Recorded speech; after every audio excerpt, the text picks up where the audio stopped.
This house has been given to my parents, actually. So we are also considering divorce. I feel there is no need for relationships anymore.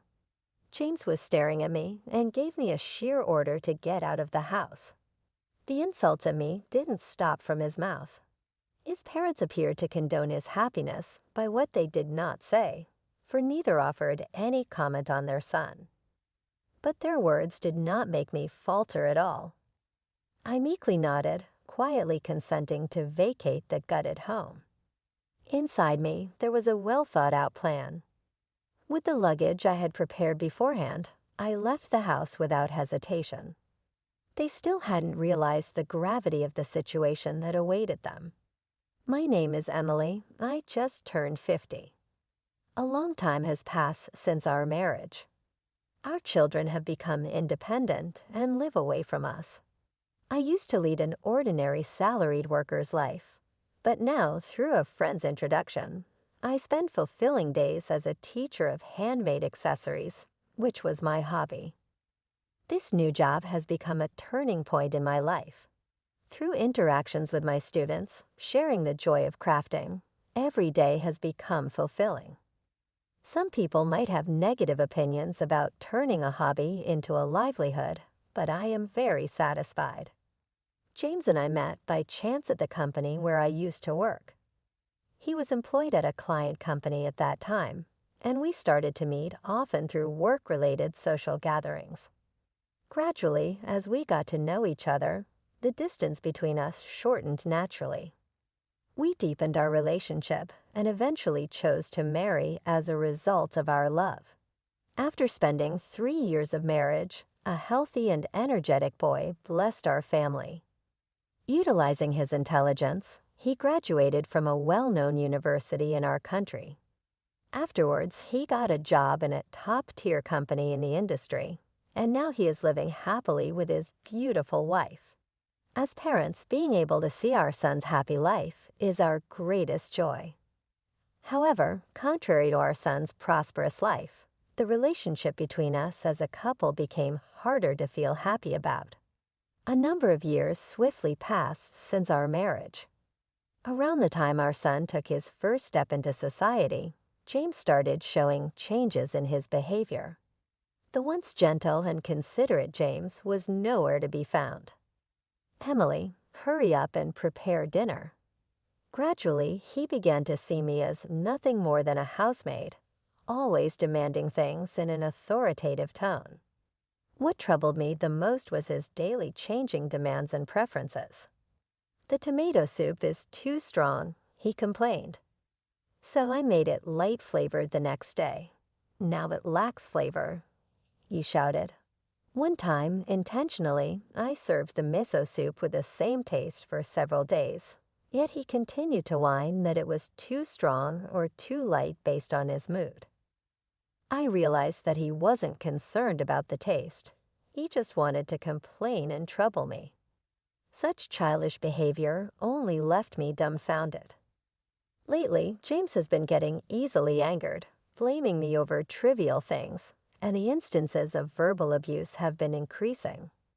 I've been wanting to escape this life and start anew strongly. Lately, I often wondered what caused James to change this much. However, I cannot leave this place.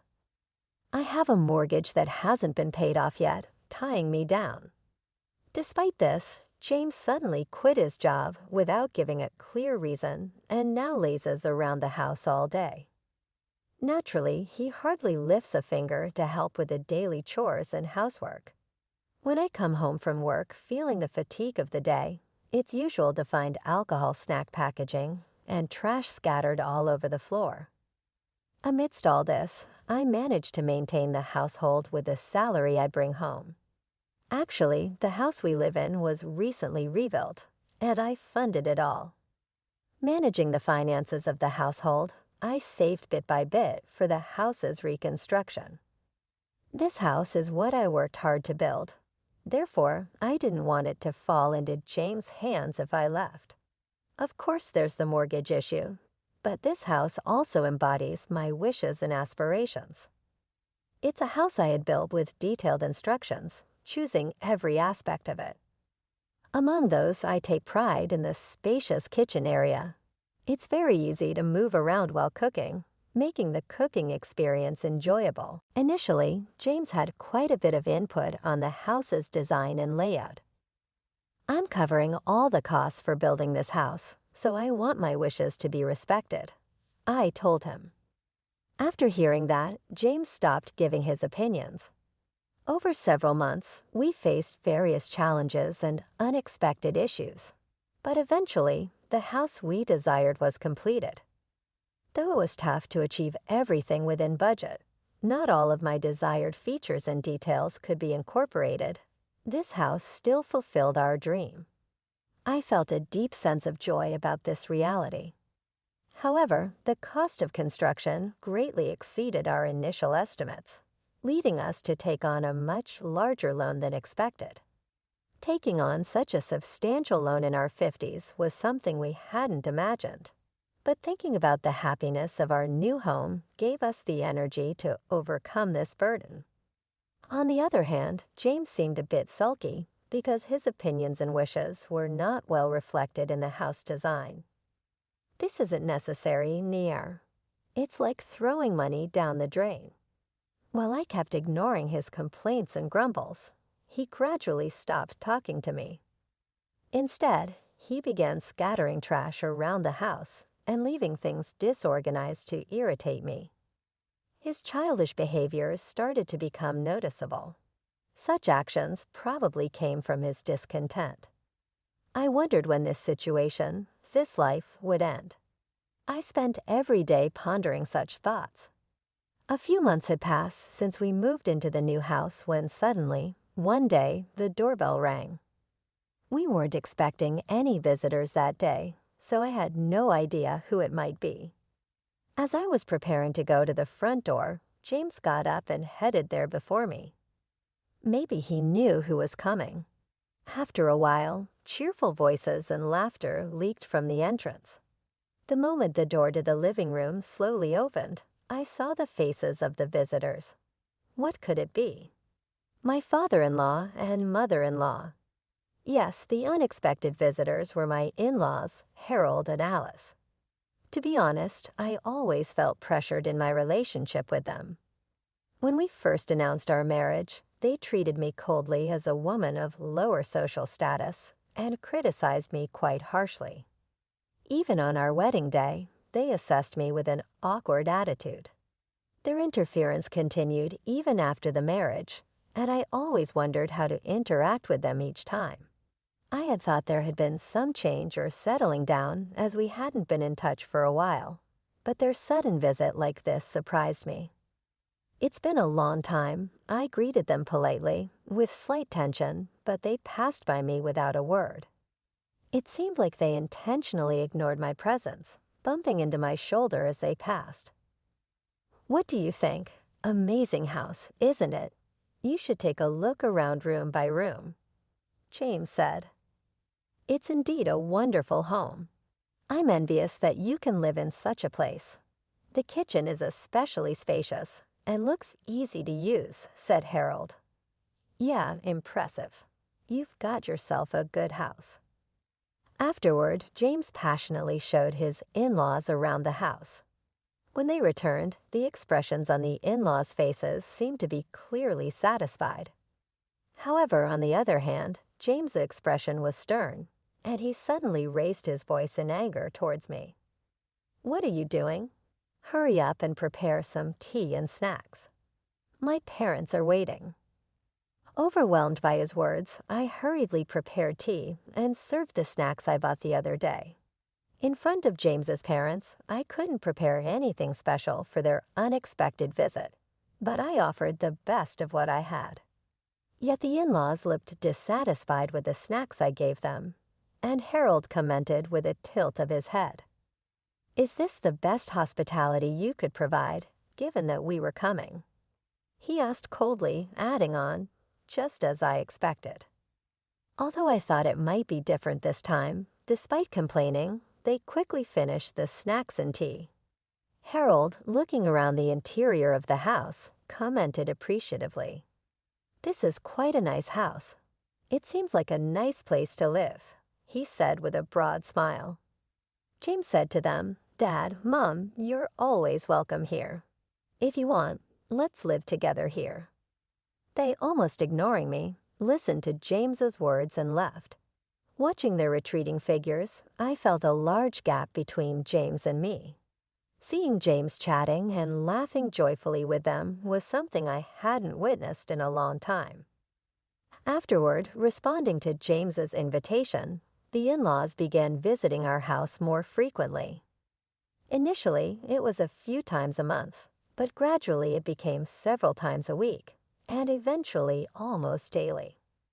Every time, their criticisms towards me never ceased, and James showed no signs of stopping them. James's attitude of blaming me, along with his parents', intensified. "She never listens to what I say. Honestly, it's annoying. I felt that way before. Emily, what do you plan to do about making our sons suffer so much?" Harold said. I had not thought about any of this at all. In fact, I was the one facing difficulties due to them every day. However, I couldn't voice the shouting in my heart. Instead, all I could do was utter words of apology. The visits from the in-laws were increasing beyond anticipation, and they began to visit more frequently during my absence. When they deemed I was not home, they visited along with James, but it was clear what they were doing. At home, every time I got back home, cans of beer and empty bottles were scattered everywhere. The traces of spilled alcohol soaked into the new rug, and my heart continued to ache. Why do this? It's a new house, but it smells like alcohol and it's dirty. I don't want any more damage. I said, "You always complain despite not being of any help. You're too cheeky. Your job is just to make money and to strictly follow what I say. Don't you understand that?" James retorted. Even though he says that the money used to buy the alcohol was earned by me working tirelessly, I couldn't agree with James's way of thinking. James not only indulged in alcohol, but seemed to have ventured into gambling as well, filling my heart with constant worry. Sometimes I would see remnants of used betting slips on the living room table or tucked in the sofa corner.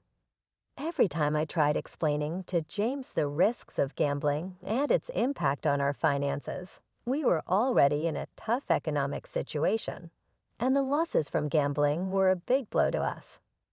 Moreover, thinking that the money used for gambling was earned by me through hard work made my heart ache even more. It's almost a month since the frequent visits from the in-laws started. Astonishingly, they targeted the time when I was out to visit our home. I wondered every day how to escape this difficult situation. One day, after finishing my work early and heading back home, I found the in-laws leisurely spending time in our home. "What are you doing?" I asked. Surprised, I raised my voice. Reacting to my voice, the in-laws stared at me for a moment and clicked their tongues in displeasure. From their attitude, I felt as if my presence was bothersome to them. Yet this house is mine.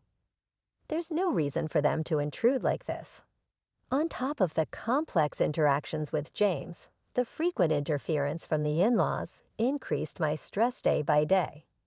No matter how patient one might be, there's a limit to everything. Facing the insolent attitudes and actions of James and his parents, I finally reached my limit. However, I realized that instead of just getting emotional, it was necessary to come up with a plan, and I decided to carefully make one. Amidst all this, something very unusual happened. At a time when I was supposed to be out, the in-laws visited. "Hello, this is unusual. You usually avoid coming when I am here. What's different today?" I greeted them. Against my slightly sarcastic greeting, the in-laws showed a bit of an annoyed face. "We didn't choose the time to come when you are here. It just happened," Alice said. Same old face as usual, the snarky words and attitude of these two made me sigh internally. Yet they pushed me aside and boldly stepped into the living room. "Hey, been waiting for you," James said with a smile. James welcomed his parents-in-law and promptly led them to the kitchen. As I quietly followed them, I noticed the shoes recklessly thrown at the entrance. They seemed to have taken complete ownership of this house, which was very displeasing. In the kitchen, Alice was holding the latest kitchen gadgets and appliances, examining them with interest. "New things are really better. With a kitchen like this, cooking will be more enjoyable," Alice said. "Yeah, the food prepared here would surely taste special," Harold added. As they finished inspecting the kitchen, Harold suggested the next place. "Well, let's head to the bathroom next," he declared. The three of them started walking towards the bathroom. Being able to sense some plan behind the actions of my in-laws, I kept an eye on their movements. Especially the meticulous checks they were conducting inside the house hinted at some hidden agenda. Even when they left the house again, they wore satisfied expressions as if they had confirmed something. "What were you inspecting? Is there something you should tell me?" I asked James. "I told you not to worry. It's none of your business," James replied. James's behavior hinted at hiding something from me. On top of that, I suspected he was trying to manipulate me cunningly. Grasping the real intention was tough, and I had no choice but to observe the situation. Then one day, when I returned home from work, there was a large moving truck parked in front of our house. I immediately understood it belonged to a company called Moving Center. James was seemingly discussing something with the truck driver and representatives. When our eyes met, he pretended not to see me and disappeared inside the house. What shocked me more was that my in-laws arrived at our home at the same time. "Oh, Emily, you're back early. Come on in, Harold," they said. "Right, we can't waste time out here." Their behavior and conversation indicated that they were about to execute some pre-planned action. Though anxious, I decided to quietly wait and see what would happen next. Feeling overwhelmed by the atmosphere, I sensed the somewhat hurried gazes of my in-laws, but entered the house anyway. With each step, I noticed that almost none of the interior I knew remained. Instead, the familiar furniture and belongings of my in-laws had been arranged as if this were their home. My favorite desk and shelves had disappeared without a trace, as if erased with an eraser. In their place, my in-laws' dated furniture stood arrogantly. As I sat down on the sofa, the three of them surrounded me with smirky smiles on their faces. There was a smugness to their smiles, and I could see they were trying to toy with me. "Listen carefully, there's something I need to tell you," James said. "What do you mean?" I responded, bracing myself internally, but with a faint calmness. He sighed deeply and, with a troubled expression, continued his speech. "The truth is I've sold this house to my parents, and I can't imagine living here together anymore. I think we should get a divorce." As if to complement his words, Harold and Alice also nodded, sending me stern glances. There seemed to be some unspoken understanding among the three of them, leaving me isolated in the situation. From their behavior and words, I could see their plan to sideline me and claim this house as theirs. Having sensed their covert plans, I remained unfazed even when James suddenly announced his intention to divorce. I promptly signed the divorce papers as if I had anticipated this and quietly placed the wedding ring, which I had worn since our marriage, on the table. Staring at James and my in-laws' faces, I declared my intention to leave the house. Since I had anticipated this and planned, I had imagined how shocked James and my in-laws would be, but witnessing it gave me a sense of satisfaction. The fact that I had perfectly seen through their plan and acted accordingly felt like a small victory to myself. With that, I left the house with their astonished faces in the rear view to step into the first phase of my new life.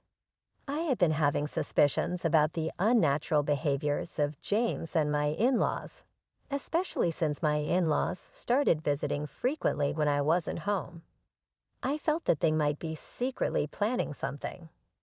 In response, I was searching for ways to confirm it when the idea of installing surveillance cameras came to mind. Initially, I hesitated, thinking it was excessive to have such arrangements among family. However, as the stress and mistrust grew day by day, I decided to install cameras in concealed spots around the house. These cameras were synced with my smartphone, allowing me to check on the house even when I was out. On the first day after the cameras were set up, I peeked into the live feed on my smartphone during my work break. There was nothing unusual in the footage that day. It seemed like James and his parents were just engaging in daily conversation. However, the contents of that conversation wounded my heart. I can't believe my son is going through such hardships.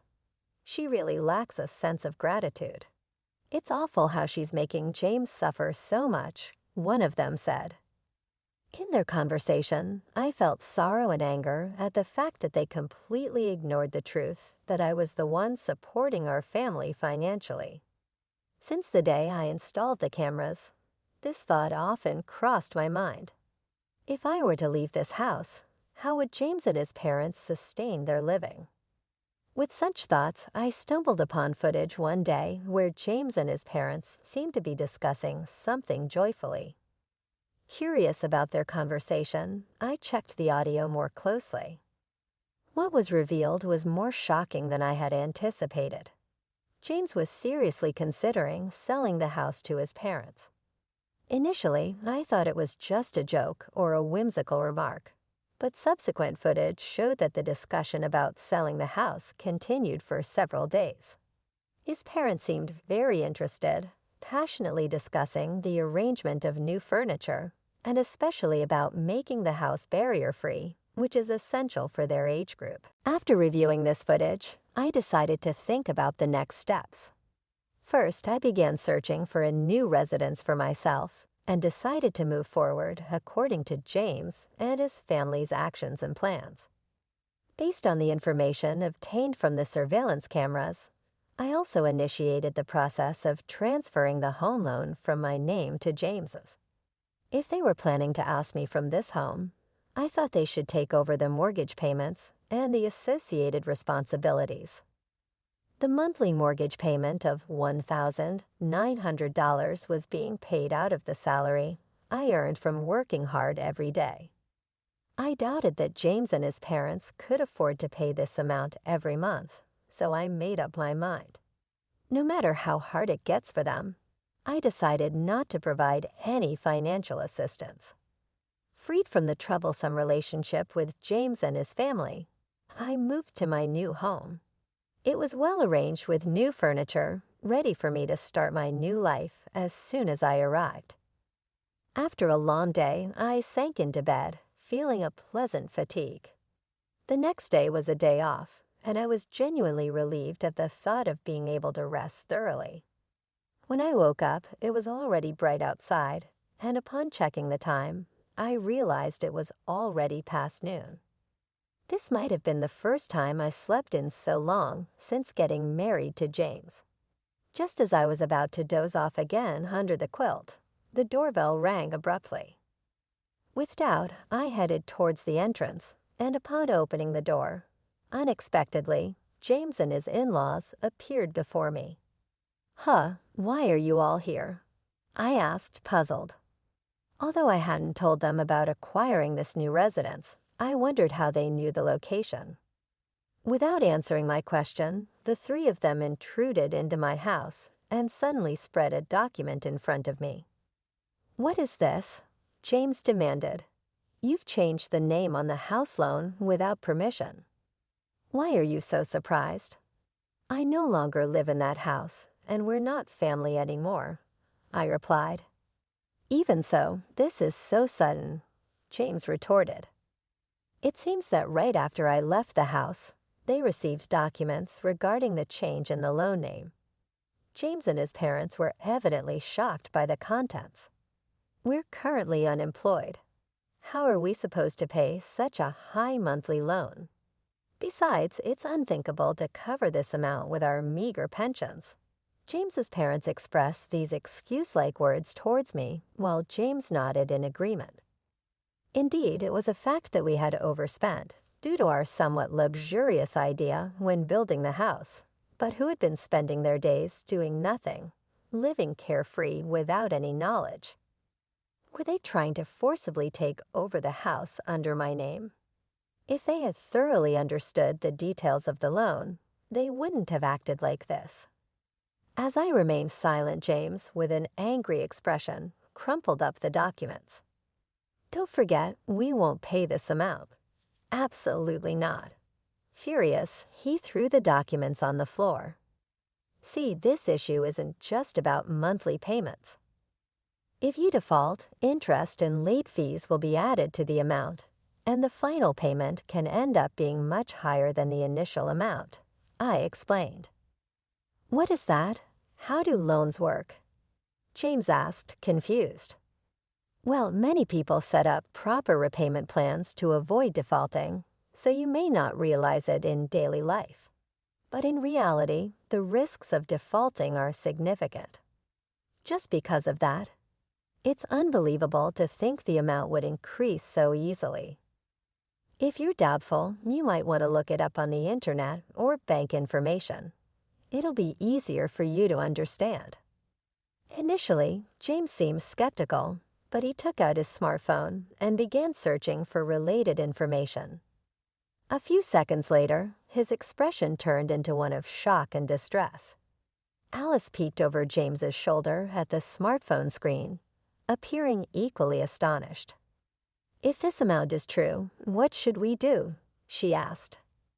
That's why it's crucial to get accurate information from the beginning and plan the repayments accordingly.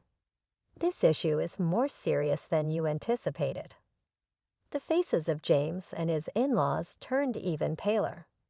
With a deep sigh, Alice spoke again. We can't come up with such a large amount of money instantly. However, there should be some savings or asset allocation between you two. Right. Honestly, there are no savings or assets. James has no stable income, and he's burdened with a substantial debt from gambling. There's no property for us to divide between us as a couple, I explained. James's face turned even paler as the reality was laid out. Therefore, I recommend looking for new employment for a fresh start. Discussing for hours here won't change the facts. After all the years we've spent together, why is this happening? I wish you'd understand our position a bit more, James pleaded. Really? Have you forgotten how much effort we have put in for you so far? I responded. Effort towards me? As far as I recall, there was never any support of any kind from my in-laws. I don't remember any assistance or support towards me, even when I think back. Upon hearing that, all three vehemently attempted to persuade and mend the relationship once again. However, I shut the door to escape their noisy voices and contacted the police. People are shouting outside my house, I reported. I didn't feel anything reporting those whose relations had faded with me. Now they felt like strangers. Following police intervention, the three individuals demonstrating unrest outside my home were escorted away by the authorities.